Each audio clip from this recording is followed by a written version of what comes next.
Selamat hari Minggu, Bapak Ibu Saudara yang kasih Tuhan. Oke, semuanya excited? Oke, mesti excited ya di dalam firman Tuhan. Oke, kita siapkan Alkitab kita akan dengarkan firman Tuhan. Pagi hari ini saya akan lanjutkan apa yang saya sampaikan minggu lalu. Kalau saudara lihat ini gambarnya masih sama, tapi judulnya beda. By the way, ada yang ingat nggak judul minggu lalu? Judul minggu lalu itu adalah Take care than how you hear. Jadi perhatikan cara kamu mendengar. Oke, ini sambungannya diambil masih dari satu perikop yang sama, yaitu dari kitab Lukas pasal yang ke-8 tentang ilustrasi yang Yesus sampaikan, yaitu ilustrasi atau perumpamaan tentang penabur dan benih. Ya, jadi ada penabur yang menaburkan benih, dan kemudian benih itu jatuh di tanah yang berbeda-beda.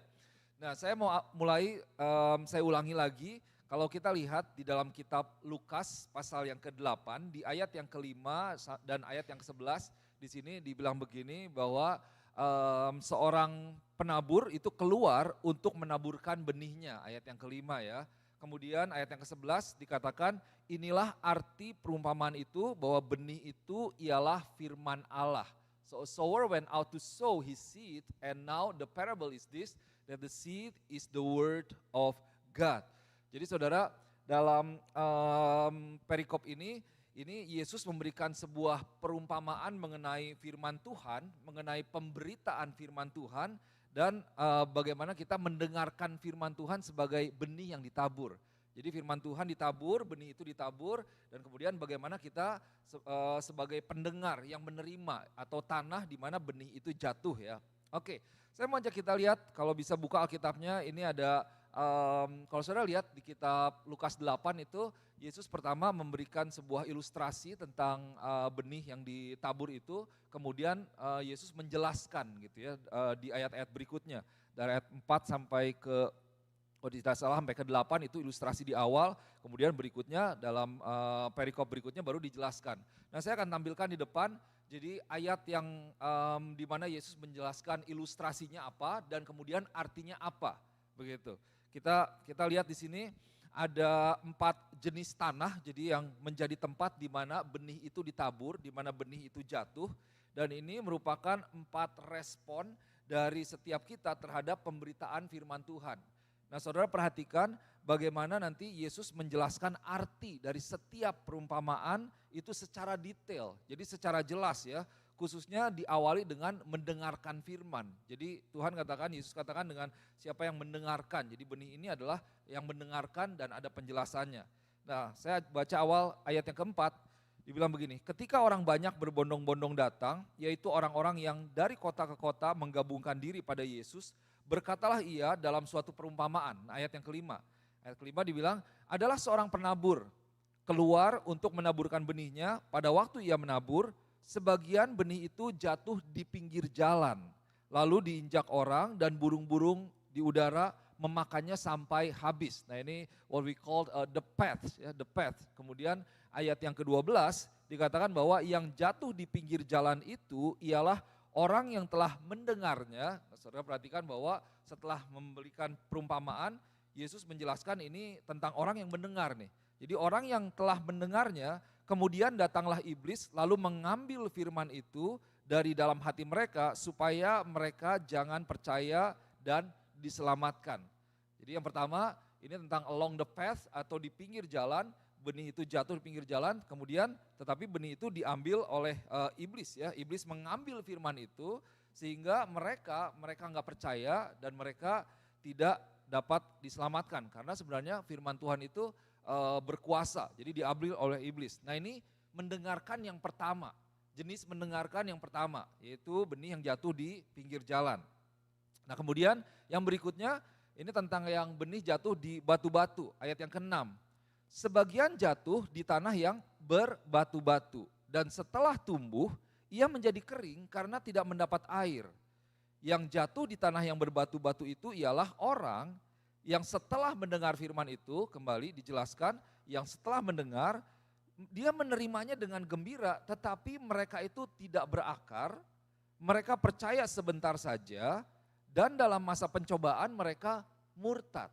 Wah, jadi orang yang kedua ini jenisnya sama, dia mendengarkan firman, dia menerima firman, tetapi kemudian bahkan di sini dibilang menerimanya dengan gembira. Wah, kalau kita lihat banyak orang mendengarkan firman tuh senang ya, sukacita. Wah, luar biasa diberkati. Tetapi ternyata ada pencobaan dan mereka ketika pencobaan datang, mereka mengambil keputusan untuk tidak percaya kepada firman Tuhan, tetapi percayanya kepada mungkin hal-hal yang lain ya, dan mengambil keputusan berdasarkan hal yang lain. Nah, ini benih yang jatuh ke tanah yang berbatu-batu atau the rocks begitu. Dan kemudian berikutnya yang ketiga, kalau tadi yang kedua, yang ketiga sekarang jenis yang berikutnya yaitu ayat ke-7 dibilang sebagian lagi jatuh di tengah semak duri. Dan semak itu bertumbuh bersama-sama dan menghimpitnya sampai mati. Some fell among thorns and then the thorns grew up with it and choked it. Ya, ayat yang ke-14 Yesus menjelaskan arti dari perumpamaannya. Yang jatuh dalam semak duri ialah orang yang telah mendengar firman itu, kembali sama mendengar, menerima firman, dan dalam pertumbuhan selanjutnya mereka terhimpit oleh kekhawatiran dan kekayaan dan kenikmatan hidup. Saudara perhatikan di sini ada 3 hal yang Yesus jelaskan. Jadi jenis ini mereka terhimpit oleh kekhawatiran, aduh gimana besok ya, aduh gimana anak saya, gimana masa depan saya, gimana hari tua saya dan seterusnya, kekhawatiran dan kekayaan. Jadi terhimpit oleh kekayaan dan terhimpit oleh kenikmatan hidup. Jadi mungkin karena mengejar kenikmatan hidup sehingga firman Tuhan itu jadi terhimpit dan mati. Sehingga mereka tidak menghasilkan buah yang matang. Oke, jadi yang bagian ketiga ini ada masalah kehidupan yang pada akhirnya firman Tuhan itu dikalahkan. Dan kalau sebelumnya saudara lihat di ayat yang ke-6 dan ke penjelasannya di ayat 13, itu orang yang benar-benar terhimpit oleh masalah hidup. Tapi ini yang berikutnya, yang ketiga itu orang yang terhimpit oleh kenyamanan hidup. Nah seringkali saya lihat banyak hal, kalau saudara perhatikan, sebenarnya kenyamanan hidup itu bisa jauh lebih berbahaya dari tekanan hidup. Saudara kalau lihat, saudara orang kalau tertekan mereka cenderung berdoa cari Tuhan, betul nggak? Saudara lagi tertekan, lagi butuh, kita cari Tuhan dong. Tapi apakah kita ketika menikmati kekayaan yang Tuhan berikan, berkat Tuhan yang Tuhan berikan, apakah kita mencari Tuhan? Begitu. Dan kenyamanan seringkali membawa orang jauh dari Tuhan, lebih dari orang ketika mereka mengalami tekanan dalam hidup mereka. So be careful ya. Nah ini yang ketiga nih, yang Yesus katakan ini seperti benih yang jatuh di semak duri.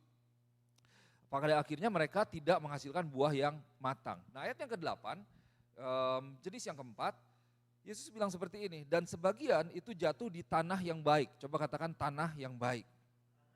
Oke. Dan setelah tumbuh berbuah 100 kali lipat. Dan setelah berkata demikian, Yesus berseru, siapa mempunyai telinga untuk mendengar, hendaklah ia mendengar. So, saya bacakan. Some fell into good soil and grew and yielded 100-fold. As he said these things, he called out, he who has ears to hear, let him hear. Nah, ayat yang ke-15, Yesus menjelaskan arti perumpamaannya, yang jatuh di tanah yang baik, itu ialah orang yang setelah mendengar firman itu, menyimpannya dalam hati yang baik, dan mengeluarkan buah dan ketekunan. As for that, in the good soil, they are those who, hearing the word, hold it fast in an honest and good heart, and bear fruit with patience. Wah ini satu perumpamaan yang menarik ya.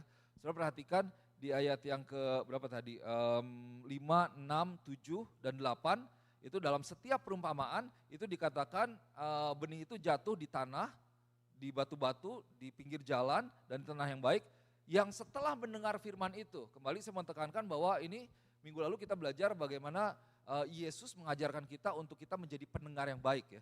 Menerima firman Tuhan dengan baik, untuk bisa mengalami firman Tuhan. Nah di sini adalah ilustrasi yang kalau Yesus katakan di ayat 18 sebelumnya minggu lalu bahwa untuk itu perhatikanlah cara kamu mendengar. Nah apa yang Yesus lakukan, apa yang Yesus jelaskan, yaitu benih, perumpamaan tentang benih ini. Jadi benih ini nih satu benih yang ditaburkan dan jatuh di tanah yang berbeda-beda, dan ternyata bagaimana kita mendengarkan firman Tuhan itu menunjukkan kita ini sebenarnya kalau digambarkan kita masuk kategori yang mana. Tapi Tuhan mau untuk kita boleh benar-benar menjadi pendengar yang baik, betul ya? Nah, di ayat yang ke-8, saudara lihat di sini dibilang, as he said these things, he called out, he who has ears to hear, let him hear. Siapa mempunyai telinga untuk mendengar, hendaklah ia mendengar. Jadi maksudnya apa nih? Yang pertama bahwa ternyata kalau kita lihat, ini ternyata tidak semua orang yang mendengar itu mendengar. Gitu ya. Sampai Tuhan mesti bilang, barang siapa yang punya telinga, hendaklah ia mendengar. Wah, kita bisa protes, Tuhan ya punya telinga yang ngedenger lah. Tapi gimana ini Tuhan kayak nggak ngerti aja, ini sebuah kata-kata yang ditulis dalam bahasa yang puitis ya sebenarnya. Tapi maksudnya bahwa tidak cukup kita hanya mendengar dengan telinga kita saja. Betul? Tidak cukup kita hanya mendengar dengan telinga jasmani kita, yang kita miliki, yang kita punya, yang nempel di pinggir nih. Tetapi ternyata maksud Tuhan adalah ada sebuah pendengaran yang lain di samping telinga jasmani kita, yaitu telinga hati kita. Kalau tanda kutip telinga hati kita. Di mana ketika kita mendengar firman Tuhan, hendaklah kita mendengar juga. He who have ears, hear, mendengar. Jadi maksudnya bukan hanya kita mendengar suara, mendengar bunyi, mendengar ada bunyi-bunyian, tetapi kita mendengar di dalam hati kita. Kita menerima dan kita mengerti dalam hati kita. Nah, Paulus dia berdoa seperti ini. Di dalam kitab Efesus pasal yang pertama ayat yang ke-18, Paulus berdoa begini.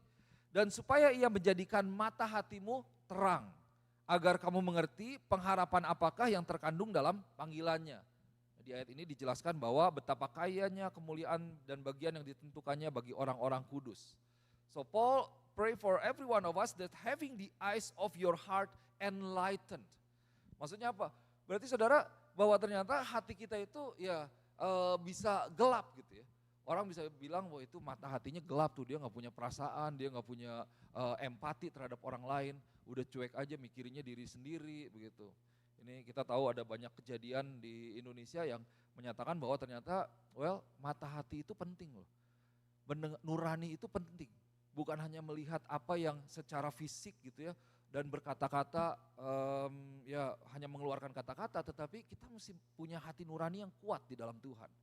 Begitu kita mesti mendengarkan di dalam hati kita, bukan hanya mendengarkan dengan telinga kita bahwa oh iya saya mendengar kok, oh saya tahu, saya udah tahu, tapi ternyata tidak ada tindakan. Berarti seringkali menunjukkan bahwa tidak mengerti atau tidak mendengarkan secara benar, secara seksama.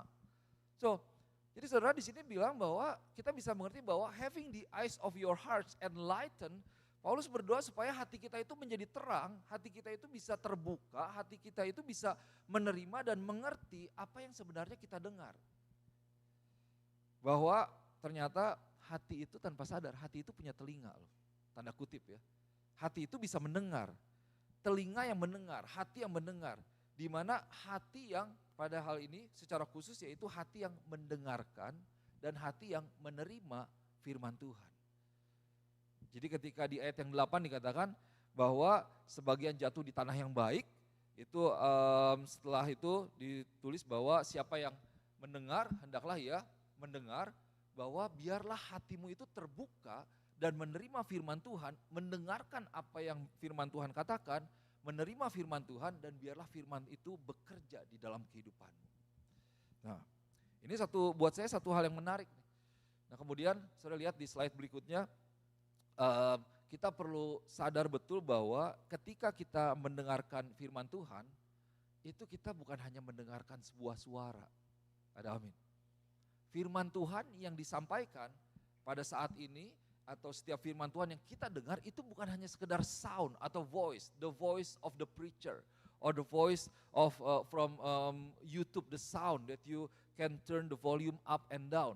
But as you hear the words of God, you are hearing the voice of God as the truth with beauty and powers that can really affect our lives.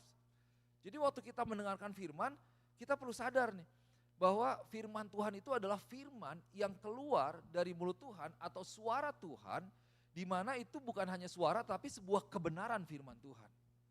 Kebenaran firman Tuhan itu merupakan satu firman yang indah, satu firman yang luar biasa, firman yang memiliki kuasa yang dapat membentuk diri kita.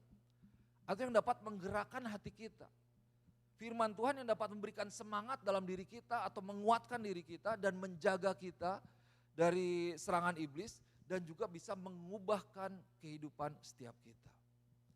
Jadi saudara, engkau perlu mengerti sebenarnya lebih dalam lagi firman yang disampaikan atau perkataan dari Tuhan kita. Dan kalau kita mengerti betapa penting firman itu, betapa berkuasa, betapa firman itu dapat mengubahkan hidup kita, maka saya percaya sikapmu akan berbeda. Begitu. Ini saya ambil contoh dengan kejadian yang baru-baru terjadi ya. Saya perhatikan itu ada orang yang di Indonesia maksudnya ada banyak hal terjadi, saya percaya kita tahu. Terus ada orang bilang dan beberapa petinggi gitu ya, beberapa orang penting bilang, oh ini presiden mesti cepat-cepat bicara nih. Ini sebelum akhirnya presiden akhirnya bicara didampingi hampir semua ketua partai yang ada di Indonesia. Tapi intinya apa? Wah, presiden mesti ngomong. Presiden itu harus bicara, harus mengambil tindakan. Dalam arti menyatakan bahwa oke, kita kondisinya begini, ini akan diambil dan ini yang sudah diambil tindakannya begini, nggak bisa seperti ini. Dan tadi malam saya lihat bahwa akhirnya presiden berbicara dengan tegas ya gitu. Menyampaikan arahan, menyampaikan bimbingan begitu ya, menyampaikan sebuah peringatan bahwa wah ini udah tindakannya udah nggak benar, udah sampai pokoknya mengacaukan negara dan saya kasih otoritas untuk yang berotoritas polisi semuanya untuk bertindak kalau perlu mengambil tindakan. Nah, tapi apa saudara lihat bahwa orang menantikan gitu. Dan ketika beliau berbicara itu mungkin nggak sampai 15 menit kali ya, kurang dari 15 menit. Tapi perkataan beliau itu memiliki otoritas, memiliki kuasa yang dapat menggerakkan segenap apa yang negara miliki. Dan itu juga memberikan sedikit banyak ketentraman atau mungkin berarti ada arahan buat setiap masyarakat yang ada. Ini contoh sederhana ya. Dan demikian juga sebenarnya dengan firman Tuhan. Kita mungkin hidup di dalam chaos, kita hidup di dalam masalah, kita hidup di dalam kebingungan.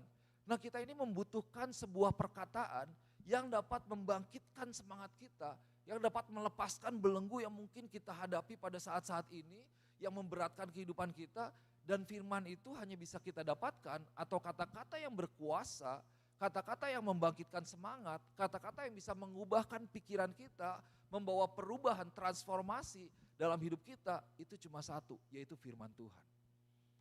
Engkau bisa cari, ada banyak sekarang motivational speaker. Ada banyak orang yang memberikan semangat, begitu. Tetapi itu bukan firman Tuhan. Tetapi itu kata-kata semangat yang mungkin ya kita bisa analisa. Tetapi nanti kita akan lihat bahwa bagaimana firman Tuhan itu memiliki kuasa yang benar-benar ketika kita mendengarkan firman Tuhan, menerima firman, firman itu mengubahkan kehidupan kita. Mengetahui luar biasanya kuasa firman Tuhan, again saya mengingatkan, let's be excited with the words of God. Amin. Jadi ketika engkau mau mendengarkan firman, engkau yang minggu lalu saya sampaikan attentive listening. Dengarkan, coba dapatkan. Di sana engkau akan mendapatkan firman Tuhan. Nah perhatikan ayat yang ke-18. Ayat ke-18, minggu lalu kita bahas ini. Karena itu perhatikanlah cara kamu mendengar. Karena siapa yang mempunyai kepadanya akan diberi. Tetapi kepada siapa yang tidak mempunyai daripadanya akan diambil. Juga apa yang ia anggap ada padanya. Ini dua bagian lah dari firman ini. Saya akan bahas yang pertama karena bagian yang kedua ini nanti kita lihat kalau ada waktu, kalau tidak saya akan bahas minggu depan. Di sini dibilang karena itu perhatikanlah cara kamu mendengar, begitu ya. Nah bagian keduanya saya ulangi untuk kita bisa renungkan nanti di rumah ya. Karena dibilang begini, karena siapa yang mempunyai kepadanya akan diberi. Oke, ini applicable juga dalam giving in so many different areas yang biasa share tentang giving, bisa merenungkan firman ini lebih dalam lagi ya. Barang siapa yang mempunyai, ini kan unik nih, kepadanya akan diberi. Tetapi siapa yang tidak mempunyai, daripadanya akan diambil. Juga apa yang ia anggap ada. Nah ini menarik nih, loh udah punya tapi malah ditambahin. Enggak punya, malah diambil. Ini gimana? Ini berhubungan dengan ilustrasi yang Yesus sampaikan kepada orang-orang banyak itu gitu. Tapi kita nggak akan bahas itu, kita bahas yang pertama dulu ya. So take care then how you hear. Perhatikan cara kamu mendengar. Take care then how you hear. Nah, kembali, saudara lihat di sini take care then how you hear, dan di ayat yang ke-8 sebelumnya itu Yesus menyatakan bahwa yang keempat dibanding yang ketiga itu kan bukan tanah atau ground yang baik untuk benih firman Tuhan, tetapi Lukas pasal 8 tadi bahwa ada tanah yang jatuh di dalam tanah yang baik, good soil. Nah, good soil inilah sebenarnya cara mendengarkan yang Yesus inginkan untuk kita miliki, untuk kita lakukan. Ingat tadi ada benih yang jatuh di along the path, di pinggir jalan. Kemudian ada benih yang jatuh yang kedua di batu-batu, di rock. Dia jatuh tapi nggak bisa bertumbuh. Kemudian yang ketiga yang jatuh di thorns, di semak duri ya. Dia jatuh, dia bertumbuh tapi dia terhimpit. Tapi yang keempat itu adalah jatuh yang di tanah yang baik, yang akhirnya bertumbuh menghasilkan buah. Nah, ini adalah jenis mendengarkan yang Yesus mau untuk kita miliki. Kalau saudara pelajari, saudara perhatikan bahwa dari ilustrasi atau perumpamaan yang Yesus berikan, itu sebenarnya masalahnya itu bukan ada pada benih atau penabur, betul ya? Masalahnya itu bukan pada benihnya, bukan pada penaburnya. Yang ditabur adalah benih yang sama. Yang menabur firman adalah penabur yang sama, menyampaikan firman Tuhan. Well, dalam konteks kita mungkin ya ada banyak orang beda-beda yang menaburkan firman, tetapi benih yang ditabur itu kembali itu adalah benih firman Tuhan. Tadi ayat yang ke-11 di awal sekali kita lihat bahwa benih itu adalah firman Tuhan. Jadi ini tentang mendengarkan dan mendengarkan firman Tuhan. Jadi saudara, ternyata benihnya yang sama, benih ditabur yang sama, ditabur pada waktu yang sama mungkin. Tetapi ternyata yang membedakan itu di mana benih itu jatuh. Yang berbicara tentang hati. Dan hati itu menggambarkan bagaimana kita mendengarkan firman Tuhan atau menerima firman Tuhan. Kalau bahasa Indonesianya agak susah, saya renungkan dari malam ya. Jadi benih itu kalau di dalam bahasa Inggris kan jatuhnya di ground ya, di landasan itu. Nah, groundnya ini apa nih? Hati kita ini what kind of ground? Jadi hati kita, apakah ground hati kita itu menjadi ground yang baik, atau ground yang penuh dengan batu, ground yang penuh dengan semak duri, atau menjadi ground yang baik atau tanah yang baik? Itu yang menjadi kunci pada akhirnya apakah kita akan mendapatkan firman atau tidak. Sementara benih yang sama ditabur. Kembali kita tahu bahwa benih firman Tuhan itu adalah benih yang firman yang hidup. Bukan kata-kata yang biasa. Itu adalah firman yang berkuasa. Firman yang berdaulat dalam hidup kita. Firman yang memiliki otoritas. Jadi masalah yang ada itu kembali ternyata tempat di mana benih itu terjatuh atau diterima. Yang penting buat kita adalah bagaimana kita menerima setiap benih firman Tuhan yang ditabur dalam hidup kita. Saudara kembali, saudara bisa lihat di dalam banyak perjalanan saya melihat ada waktu-waktu bahkan saya berjalan bersama-sama dengan rekan-rekan pada waktu itu ya. Tapi ada waktu di mana saya tuh kayaknya off gitu dari persekutuan, saya kabur dari persekutuan, saya kabur dari pemuritan, saya nggak mendengarkan. Dalam arti kabur bukan berarti saya nggak absen secara fisik, tapi saya ini kalau mau dibilang saya termasuk orang yang rajin persekutuan, boleh tanya nanti kalau ketemu. Jadi meskipun duduk di mana gitu ya atau nggak terlibat dalam pelayanan, tapi saya usahakan untuk saya nggak miss gitu. Tetapi ketika saya bilang saya absence, ada hal yang benih firman Tuhan ditabur sama setiap minggu, setiap hari Rabu waktu itu persekutuan, tetapi buat saya tidak melakukan. Saya nggak terima firman itu dalam hati saya. Jadi itu mah nantilah ini masih main gitu. Aduh kayaknya kalau ikut-ikutan banget, serius-serius banget, aduh kayaknya berat, susah atau nggak enak seperti itu. Dan ketika waktu-waktu itu terjadi, saya lihat ada orang yang bisa ternyata mereka berbuah dan sementara kehidupan saya tidak berbuah. Kenapa? Karena ground dari hati saya itu saya putuskan waktu itu, yaitu menjadi semak duri, apakah batu-batu atau along the path atau hanya sekedar pinggir jalan yang tidak menjadi tanah yang baik. Tapi bahwa firman Tuhan berkuasa luar biasa. Dan kalau kita menerima firman itu akan membawa perubahan dalam hidup kita. Dari ayat yang ke-18 kita bisa melihat renungannya apa? Bahwa bagaimana hati kita. Apakah hati kita itu merupakan tanah yang baik atau ground yang tidak baik yang diilustrasikan dalam 3 perumpamaan sebelumnya. Pelajaran dari perumpamaan Yesus yang Yesus berikan bahwa saudara yang kasih Tuhan, kalau tadi kan ada along the path, kemudian the rock and then the thorns ya. So lihat ada masalah, kemudian ada tantangan kenyamanan, ada tantangan untuk hidup enak, kenikmatan hidup, ada tantangan kekhawatiran. Nah, jadi ada tantangan di mana iblis bisa mengambil firman Tuhan. Kuncinya apa? Mendengar. Jadi ternyata saudara perhatikan, ada mendengarkan, tanda kutip ya, mendengarkan di dalam hati yang bisa mengalahkan kuasa iblis. Ada mendengarkan yang bisa membuat iblis tidak mampu untuk mengambil benih firman Tuhan. Yang kedua ya, jadi jatuh ternyata diambil oleh iblis. Sehingga firman-Nya tidak berbuah. Tapi kalau kita mendengarkan dengan baik, maka firman itu akan tertanam dan menghasilkan buah, yang ilustrasi keempat. Jadi ada mendengarkan yang bisa mengalahkan iblis. Dan ada yang mendengarkan yang membuat kita bisa menang dalam pencobaan, dalam tantangan. Ada yang mendengarkan yang membuat kita tidak terjebak dari mengejar kekayaan dan mengejar kenikmatan hidup sehingga firman Tuhannya mati. Dan ada mendengarkan, yaitu yang keempat, yang membuat kita bisa memberikan buah dalam hidup kita. Saya bisa perhatikan itu.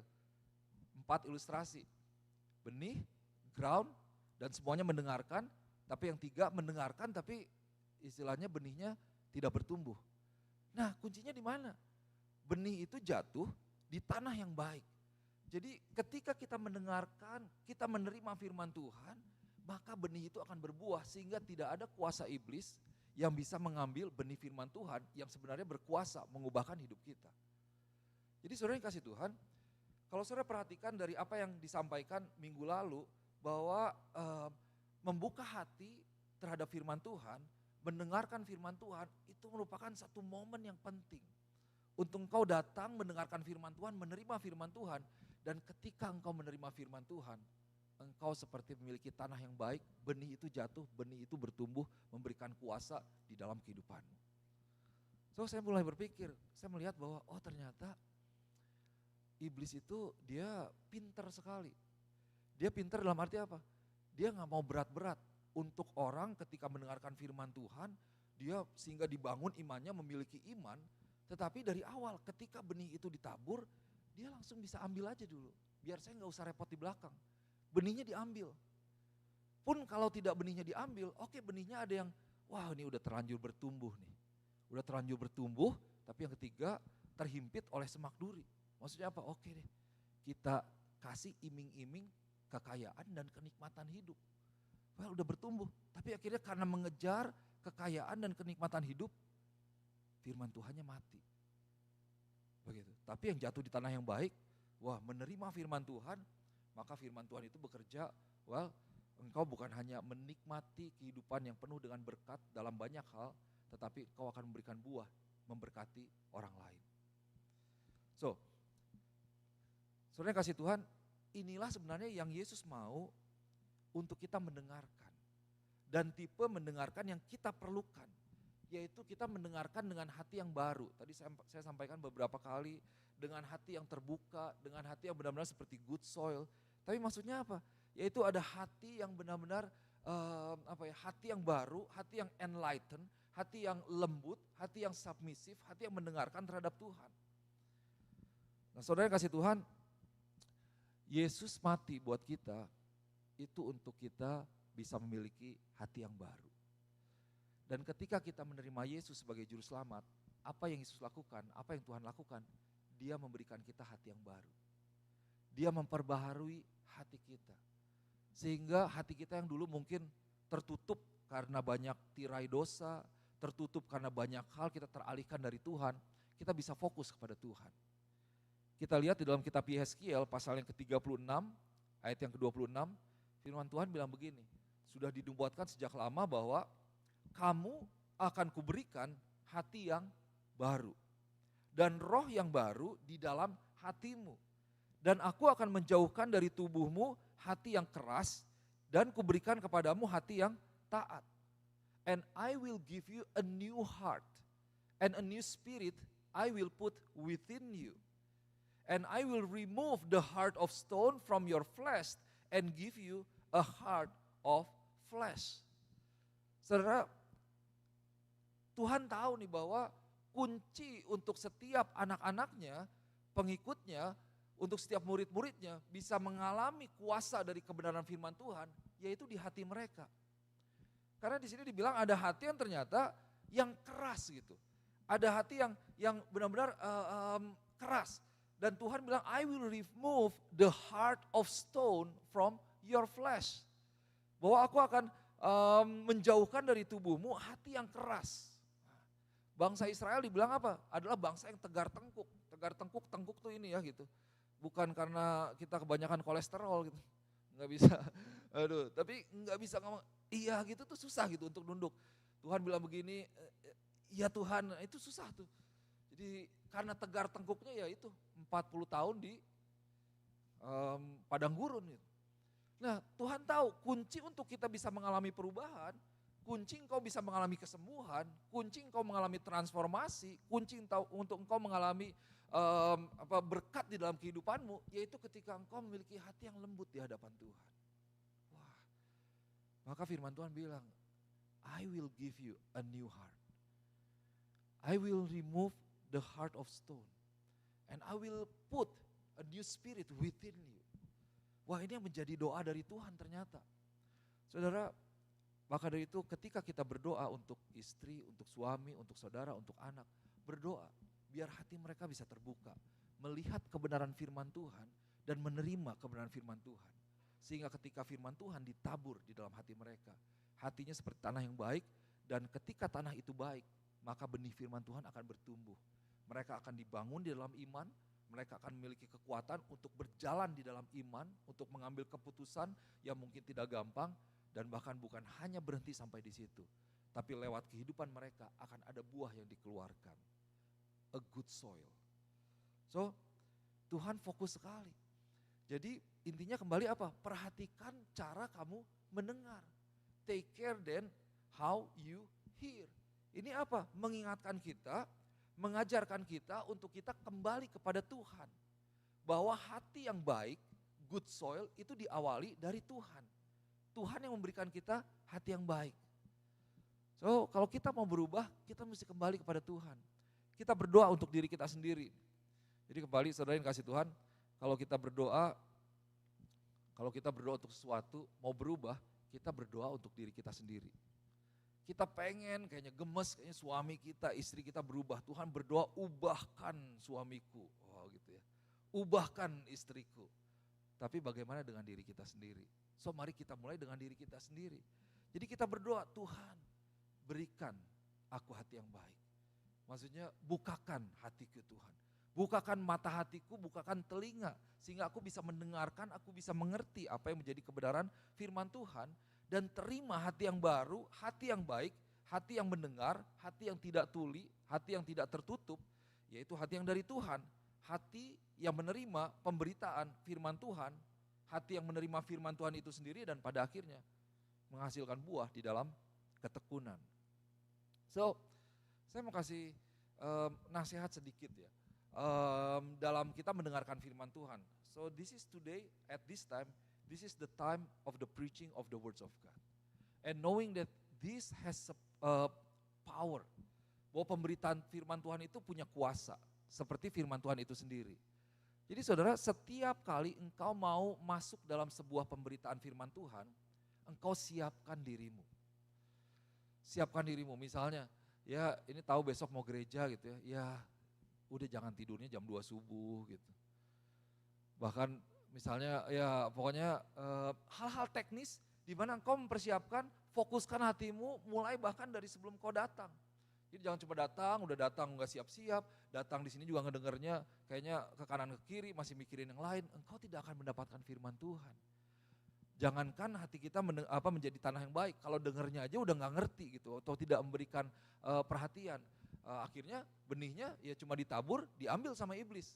Itu yang iblis mau, kita tidak menerima benih firman Tuhan. So kita mari datang dengan expectation, datang dengan sebuah pengharapan, dengan sebuah expectation itu ya benar-benar kayak pengen gitu. Wah, saya ngelihat orang-orang yang datang ke Disneyland gitu ya, ke Universal, atau nonton konser, nonton bola. Kita kemarin ngobrolin tentang bola, kita udah punya ekspektasi itu namanya expectation. Kita mempersiapkan bahkan, saya mau ambil libur, saya mau spend money karena saya mau lihat nih pemain-pemainnya. Kalaupun gak bisa lihat pemain-pemainnya karena mahal banget kemarin tiketnya, ampun gitu. Gak apa-apa lah, pengen ngerasain vibe-nya aja. Kita tahu bahwa idola saya ada di dalam, beda beberapa puluh meter mungkin. Tapi itu yang dinamakan dengan ekspektasi. Kita datang dengan ekspektasi. Nah, bagaimana dengan firman Tuhan? Apakah kita masih punya ekspektasi terhadap firman Tuhan?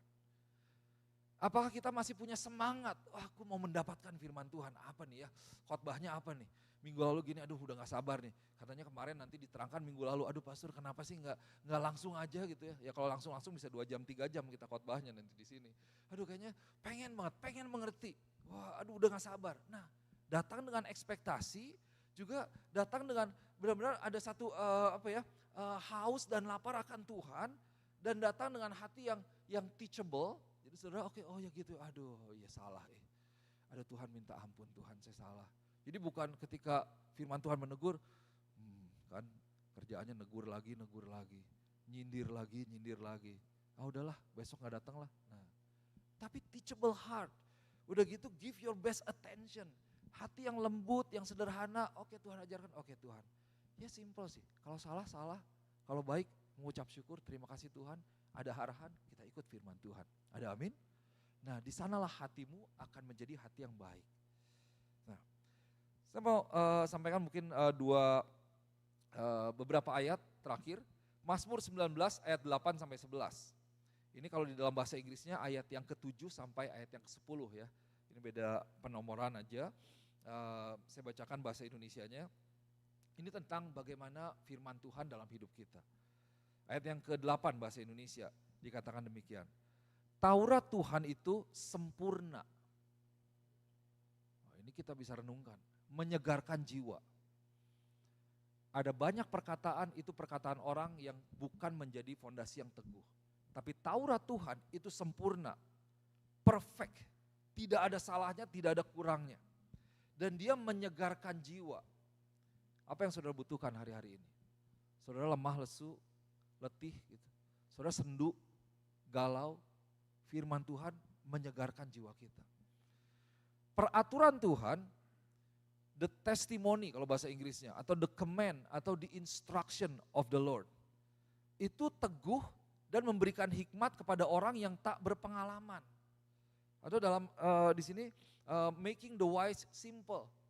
Jadi saudara, mungkin kau tidak berpengalaman, kau tidak tahu, kau tidak mengerti. Aduh Tuhan gimana ya, saya belum pernah Tuhan mengalami seperti ini.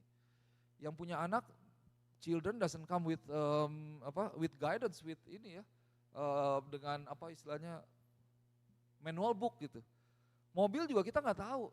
Tapi kan kalau kita ada apa-apa kita lihat ke manual booknya seperti apa. Nah firman Tuhan itu ini luar biasa sih sebenarnya. Memberikan hikmat kepada orang yang tak berpengalaman. Saya mau bilang kepada Bapak Ibu Saudara yang kasih Tuhan, saya bukan orang pintar loh. Saya bukan orang yang jago dan dalam banyak hal. Saya melihat bahwa kehidupan saya adalah kasih karunia Tuhan. Bahwa ketika saya ikut Tuhan, saya ikuti firman Tuhan dengan kemurahan, kasih karunia yang dari Tuhan. Puji Tuhan, Tuhan bisa membawa perubahan dalam kehidupan saya. Dan itu bisa terjadi dalam kehidupan kita. Dan kalau saudara lihat ada banyak orang yang lebih pintar, ada banyak orang mungkin yang lebih kaya, tetapi kenapa mereka tidak dipakai Tuhan luar biasa? Karena ternyata bukan skill atau knowledge yang Tuhan cari, tapi apakah ada hati kembali yang mau diberikan kepada Tuhan, yang mau ikut Tuhan. Itu yang menjadi kunci untuk mengalami perubahan. So ayat yang 9, titah Tuhan itu tepat. The precept atau the commandment, titah Tuhan itu tepat, jadi pas udah sempurna. Dia menyukakan hati dan perintah Tuhan itu murni, membuat mata bercahaya. Saudara perintah Tuhan, Tuhan itu tidak menginginkan apa-apa sebenarnya, atau tidak membutuhkan apa-apa dari kehidupan kita loh. Maksudnya apa? Wah kalau dibilang, oh pastor tapi kan Tuhan suruh begini, Tuhan inginkan kita ini, Tuhan suruh beri persembahan. Enggak, saudara mesti mengerti, Tuhan itu pemilik segalanya, betul? Kehidupan kita dari Tuhan. Ketika Tuhan memerintahkan sesuatu kepada kita, karena Tuhan mau untuk kita menggenapi firman Tuhan. Dan itu untuk kita sendiri, betul ya? Jadi bukan surga ini lagi kekurangan uang nih misalnya. Ayo beri persembahan, kembalikan. Lagi fundraising, bukan. Fundraising kita di muka bumi ini karena ada hal yang perlu kita lakukan. Tapi Tuhan tidak memerlukan uang kita.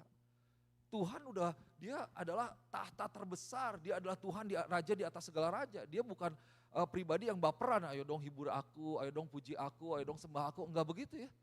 Enggak, dia sudah cukup, dia benar-benar udah ya dengan dirinya gitu. Dia tidak membutuhkan apa-apa. Tapi ketika Tuhan perintahkan sesuatu, Tuhan mau untuk kita taat terhadap Tuhan.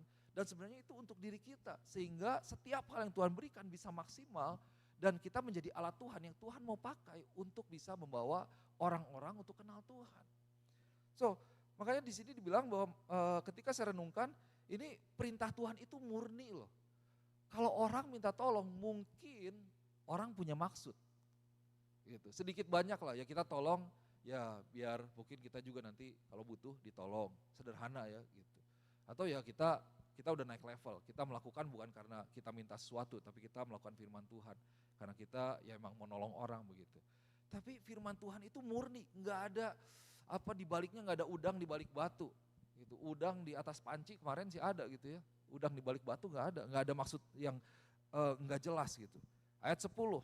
Takut akan Tuhan itu suci, tetap ada untuk selamanya.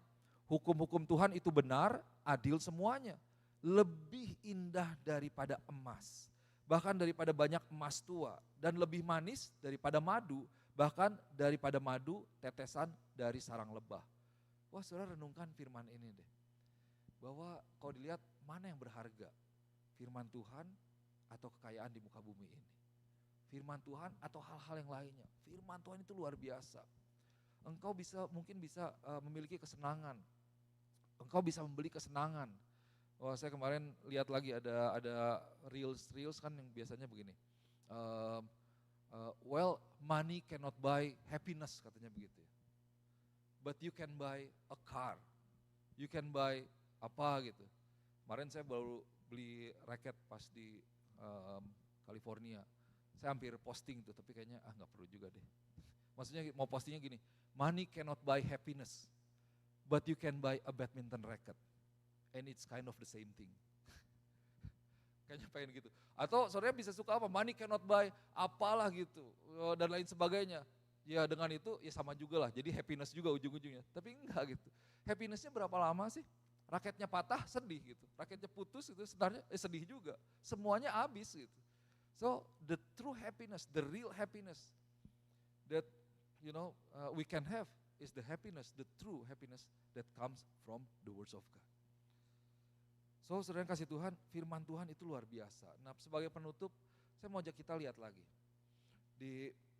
Kembali kepada Matius 7 ayat ke-24, kalau saudara lihat, saudara ingat, dari awal bulan Agustus ini kita mulai dengan perumpamaan ini, tentang fondasi yang kuat.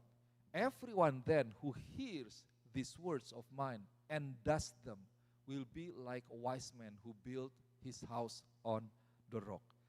Setiap orang yang mendengar perkataanku ini dan melakukannya, ia sama seperti orang yang bijaksana yang mendirikan rumahnya di atas batu. Saudara tahu ayat berikutnya seperti apa? Tapi saya berdoa supaya kita sebagai jemaat Tuhan, kita sebagai gereja Tuhan, dan kehidupanmu, kehidupan setiap kita pribadi lepas pribadi di tempat ini merupakan sebuah pribadi yang kuat di dalam Tuhan. Ada fondasi yang kuat di dalam Tuhan. Saudara, masalah itu akan selalu ada. Tantangan tidak habis dalam hidup kita. Kita banyak sekali mengalami tantangan, serangan begitu. Mungkin panah dari iblis. Untuk itu kita perlu memberikan diri kita kepada firman Tuhan. Untuk itu benar-benar perhatikan cara kita mendengarkan firman Tuhan. Karena di sini sederhana, orang yang mendengarkan dan melakukan. Kemarin Mario udah sampaikan tentang melakukan firman Tuhan. Jadi ini dua hal yang combine yang harus dilakukan bersama, dimulai dengan mendengarkan firman. Dan ketika saudara mendengarkan firman, ada kuasa di dalam mendengarkan firman. Jadi bukan hanya mendengarkan suara ya, tapi membuka hati dan menerima firman. Kuncinya apa? Mari kita inginkan Tuhan. Mari kita inginkan haus dan lapar akan Tuhan. Engkau inginkan, engkau benar-benar memiliki ekspektasi sehingga ketika engkau datang dengan ekspektasi. Itu akan membuat satu dampak yang berbeda. So, saya berdoa dan setiap gereja Tuhan kita boleh menjadi pendengar firman dan pelaku firman. Amin. Mari kita berdoa. Bapak mengucap syukur buat firman Tuhan, hamba berdoa pada pagi hari ini Tuhan. Berikan kami Tuhan hati yang terbuka, hati yang boleh mendengarkan akan suara Tuhan, hati yang seperti tanah yang baik. Ketika firman Tuhan ditabur, benih itu boleh jatuh di tanah yang baik dan benih itu boleh bertumbuh, benih itu boleh menghasilkan buah. Berdoa di dalam nama Yesus. Seperti firman Tuhan katakan bahwa hamba-Mu terlalu percaya bahwa ketika jemaat Tuhan membuka hati mereka terhadap firman Tuhan, maka kuasa firman Tuhan bekerja dalam hidup mereka. Berdoa di dalam nama Yesus buat setiap firman yang sudah ditabur. Mungkin minggu lalu, mungkin bulan lalu atau tahun lalu atau 10 tahun lalu. Roh Kudus Engkau yang boleh mengerjakan kebaikan di dalam setiap tantangan yang mereka sedang hadapi pada hari-hari ini Tuhan. Biar kebenaran firman Tuhan, firman yang berkuasa, firman yang hidup itu boleh memberikan kekuatan, kesegaran, boleh membawa arahkan kepada hidup mereka Tuhan. Di dalam setiap tantangan apapun yang mereka sedang hadapi, Engkau yang boleh berbicara kepada setiap jemaat-Mu Tuhan, kepada setiap anak-anak-Mu.